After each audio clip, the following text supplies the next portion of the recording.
Je me nomme Kamara Fodé, je suis entrepreneur et créateur d'œuvres. Moi, mon activité, je suis là pour faire des valorisations des déchets plastiques, mais précisément des sachets Koya qui est vraiment devenu aujourd'hui un danger majeur pour notre nation. Alors, ce sont des plastiques qui ne causent pas beaucoup de dégâts au niveau de la saleté. Ça veut dire une fois à leur consommation, les gens ils mettent ça dans leur poubelle qui est avec eux. Alors, ils connaissent déjà maintenant l'importance de ces plastiques et des inconvénients. Mais surtout de côté d'importance, par exemple, vous voyez ces sacs sont faits et on peut les transformer à des sacs avec des divers articles que moi je fais en longueur de journée. Alors là où même moi je prends des cafés, c'est là-bas que je pars pour récupérer ces plastiques. Vous voyez un peu. Alors la population et les gens ils commencent à comprendre jeter les plastiques, c'est pas bon du tout, mais plutôt les plastiques ont d'autres vies capitales pour l'environnement, pour notre survie. En quelque sorte, les plastiques, ce sont des trésors, n'est pas à jeter. Si on est à quelle étape du processus? Ça, c'est deuxième étape du processus, parce que d'abord, les gens ils sont sensibilisés à bas âge d'utilisation. Là, on ne va pas aller maintenant trier ces plastiques, c'est déjà trié. Maintenant, on a fait collecte, ça c'est au niveau de collecte des gens, c'est dans les sacs. Maintenant, on va passer pour la troisième phase qui va continuer de couper ces plastiques, ouvrir ces plastiques avec des ciseaux, les couper comme ça, pour qu'on puisse laver extérieur et intérieur à la fois. Ce que vous voyez. Maintenant, peu de saletés qui sont là comme ça. En fait, les gens qui oublient des fois, ils déposent ça à terre. Maintenant, ce sont des saletés là qu'on retrouve ici. Maintenant, une fois qu'on plonge ça dans l'eau ici, il y a déjà le savon qui est là. Tu mets le savon.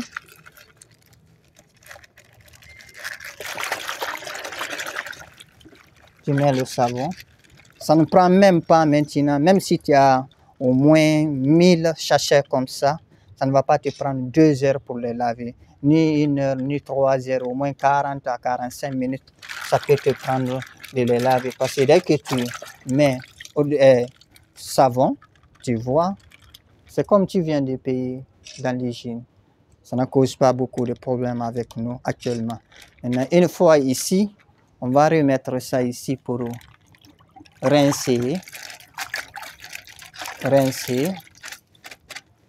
plonger ça dans les filets, mettre sous le soleil, plonger ça dans le filet. En plongeant dans le filet, vous allez voir, c'est pas comme ça directement tu vas prendre, jeter ça dans le filet. Non, tu essaies d'écarter pour que l'air puisse pénétrer dedans, pour chercher bien dedans, afin de les envoyer pour la préparation à des montages des sacs.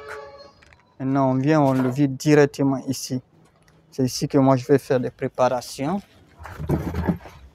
Ici, c'est la préparation qui est là. Ça trouve que c'est à l'état libre. Tu vas regarder dedans. Il n'y a plus de l'eau dedans.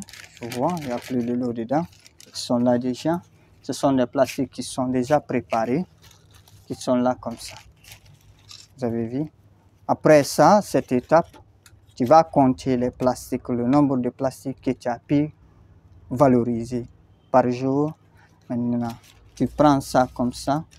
Une fois que le rouleau de ça atteint à 100, tu prends ça comme ça, tu le déchires. Tu cherches à trouver d'autres ouvrages derrière. Ça veut dire que ça devient automatiquement corde. Tu ne vas pas aller prendre d'autres objets pour l'attacher, non. Mais c'est les mêmes plastiques qui vont devenir corde. Alors, tu prends ça comme ça. Comme ça, vous avez vu. Tu mets ça au milieu ici. Un de ça va attacher 400 sachets. ou bien 200 sachets comme ça. Tu vois un peu. Tu déposes ça juste à côté de toi. Une fois là-bas, tu reviens à la machine, ici, pour préparer. La préparation maintenant va venir ici.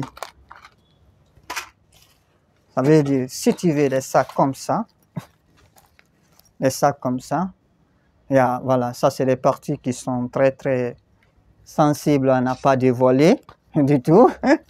Alors voilà un sac comme ça. Je connais la formule, il faut combien de plastique qui va rentrer dedans. Si c'est des grands sacs, si c'est des sacs de femmes, si c'est des bédous, si c'est des embarrons et consorts. Maintenant, toutes les préparations maintenant vont se faire ici, avec des montages. Dès que je commence les montages comme ça.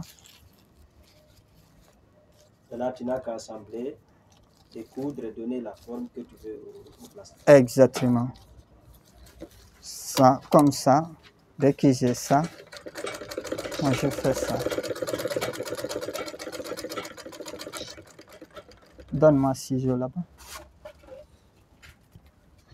Voilà. Tu as vu? Tu vas piquer ça ici.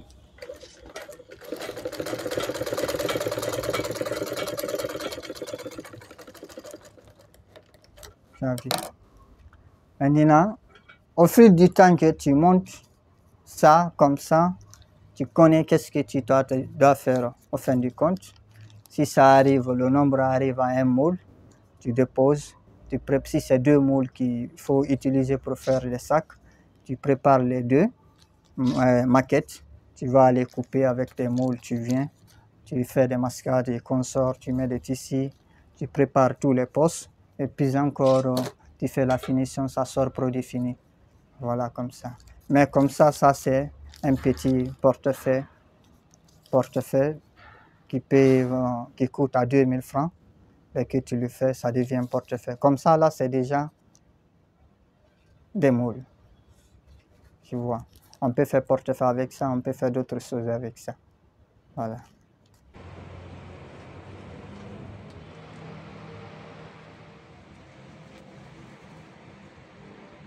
D'abord, j'invite tous nos compatriotes de venir consommer le contenu local.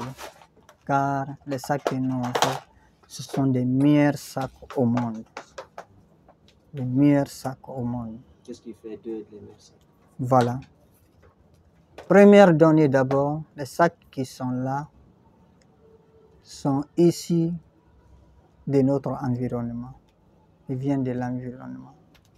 Ils viennent de quelque chose, d'un objet qui peut faire 400 ans de vie sur la Terre sans se décomposer.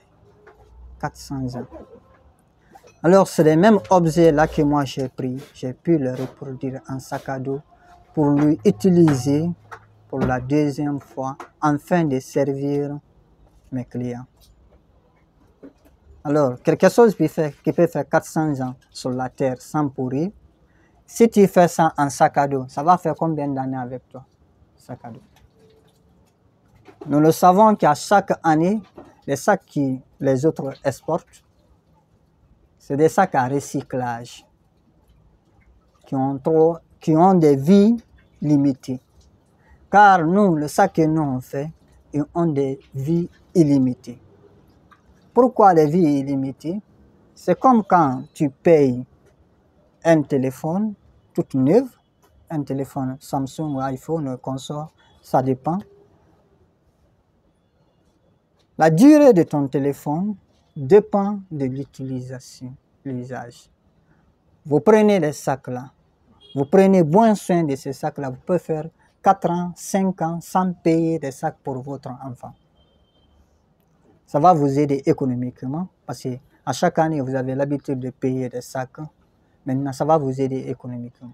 De côté des prix, par exemple, quand on prend tous les matériels qui sont là, tous les matériels, tous les sacs que j'ai fait, à peu près, il y a 106 inventions de sacs. Mais les prix n'ont jamais atteint à 100 000 francs. Quand vous prenez les autres sacs, un sac seulement, vous pouvez payer ça 200 000. En termes d'écologie aussi, vous contribuez. Si tu n'as pas de temps de ramasser un sachet de plastique, mais j'essaie quand même, tu pourras avoir le temps de payer un sac écologique porté. Ça veut dire que tu as contribué de façon indirecte. Alors, c'est pourquoi j'appelle les gens, nos clients, qui connaissent déjà les qualités de notre produit. Ils savent dès l'ouverture va venir, ils vont tous venir se ravitailler dans notre usine. Il y a des petits sacs aussi pour des enfants qui partent en crèche, des consommateurs des gâteaux. Il suffit juste de mettre des gâteaux dans leur sac fermé. C'est des petits sacs. C'est à 25 000.